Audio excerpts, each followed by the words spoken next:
some very good key points there, talking about the affordability factor, you know, the positive aspects for the environment, also talking about, you know, the negatives, cybersecurity, data protection, all these things that we really need to discuss and talk about if AV is going to be a success.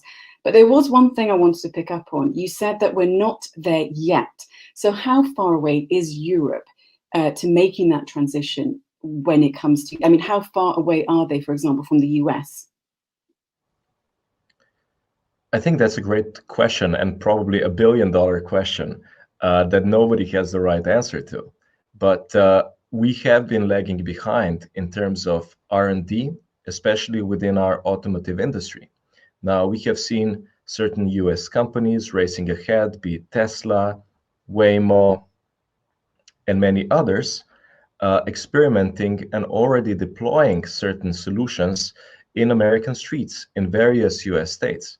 Now, of course, this is superbly encouraging because we can see that this technology works, that it is mature enough to be deployed at a larger scale, and that can give us hope that we'll reach this self-driving revolution much sooner than expected. On the other hand, of course, we need to ensure that European companies are innovative enough to catch up. And that's why I think we've seen a lot of positive developments in the past couple of years, both when it comes to production of electric and self-driving vehicles. I think our companies are stepping up, but much more will be needed, because I believe that the green transition will go hand in hand with the self-driving technology, which means that we need to do both technologies at the same time, which means that we need to invest more, and we need to also put in place certain incentives at the national as well as the European level to make sure this technologies accelerate as much as possible. Now, the good thing is that some countries have been a bit ahead. We've seen great developments in this area in places like France. You already have certain testing grounds across EU where this kind of technology is being deployed. So a lot is being done, and now we need to accelerate these efforts to become number one. Talked there about having incentives at a national level. So what are the incentives for the Slovenian government then to get companies on board with AV? So I think broadly speaking, governments have two kinds of incentives. First is a favorable regulatory environment, and this is, I think, the number one thing. Now, it's important to know that we don't need to reinvent the wheel. We've seen a number of very forward-looking pieces of legislation being adopted in the US. So we should try to copy the best practices from across the pond. The second set of incentives is, of course, related to finances, meaning subsidies or tax breaks for R&D. And in this area, Slovenia is super ahead, I can say. We've implemented a number of tax exemptions and tax incentives for investments in autonomous and other R&D projects. So we are becoming, in this area, as well as in a number of other areas, one of the most attractive investment destinations. We're also holding talks with a number of large auto manufacturers to make sure that we understand what they need to invest in high-tech testing centers here in Slovenia. And again, we need to be better when it comes to the regulation, and this is something that can be done at the EU level as well.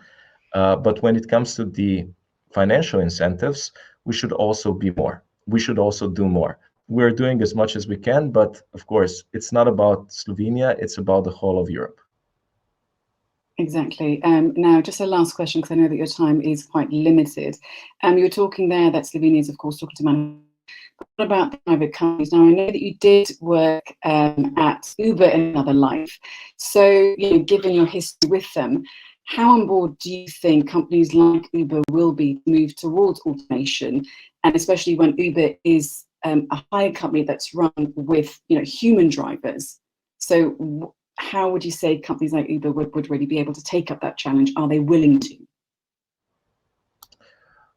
I think that's a great question. And frankly, nobody knows how the future of mobility will look like. But I firmly believe that it's going to be, shared, autonomous, and electric mobility all at the same time, which means that these different technologies go very much hand in hand. Therefore, there's enough space for companies like Uber and other ride-sharing providers to basically facilitate this transition, which will not happen over time. And this is important to highlight because there's been a lot of, I would say, fears or skepticism. People were thinking that this kind of technology can get deployed literally overnight. Well, it can't. This kind of transition will last for years, if not decades. I believe that firstly, it will start in logistical sector. I think trucks will become automated sooner than private cars. So this transition will be gradual, which means that even the people that drive for a living will have plenty of time to basically adjust, retrain, and find other jobs. So I'd say that a lot of fears when it comes to self-driving technology are misplaced. But again, we need the technology that works. And I think we're very far at the moment, but we're not there yet. And then, of course, as I mentioned, we need the regulatory environment which supports this kind of technology. And then in the end, we need people's trust. And trust is super important. I can tell you, as you mentioned, I worked for Uber, and I took a couple of rides with Uber self-driving cars in the US. And I can tell you from my personal experience, this was scary in the beginning. But after a couple of minutes, you become totally used to it. And in the end, I can say that you trust the technology more than yourself when you're driving. So this kind of people's trust will have to be earned. And again, this process will take time. It will. And it's interesting there that you say that you initially were quite scared. Okay, so Mark Boris Andrijanič, Slovenian Minister of Digital Transformation, thank you so much for being part of this Euractiv debate. Thank you so much.